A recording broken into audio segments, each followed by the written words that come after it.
আজি আমি গৰিখাপুখুৰী গাঁৱৰ পুৰুষ মহিলা ডেকা গাভৰুৰ সকলোৰ সহযোগিতাত আমি 25তম খেল ধেমালি ৰংজালী বৈশাগু আয়োজন কৰিছিলোঁ। আজি আমাৰ তৃতীয় দিন। অন্তিম দিনত আমি বিভিন্ন ধৰণৰে খেল ধেমালি আৰু লগতে আমি নাচ গান সম্পূৰ্ণ কৰিলোঁ এইমাত্ৰ। আৰু আশা কৰোঁ অহা বছৰ ইয়াতকৈ বহুত উন্নতত আমি আগবাঢ়ি যাম আৰু ভৱিষ্যত যেন আমি নিজৰ জাতিৰ পৰম্পৰা ৰক্ষা কৰিবলৈ আমি চেষ্টা কৰি যাম আৰু লগতে আমি এনেকুৱাই সকলোৰ লগত মিলি জুলি আমি আগুৱাই যাম। গৰিখাপুখুৰী গাঁৱৰ 25তম ৰংজালী বৈশাগু উৎসৱৰ অন্তিমটো দিন আছিলে।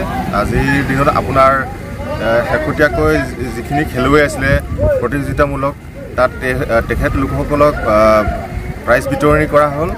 লগতে সমূহ গাঁৱে উৎফুল্লিত হৈ কেনে আনন্দিত হৈ কেনে কিছু নৃত্য প্ৰদৰ্শন কৰা হ'ল, তাতে উপভোগ কৰা হ'ল। আৰু আজি সভাখন ইমানতে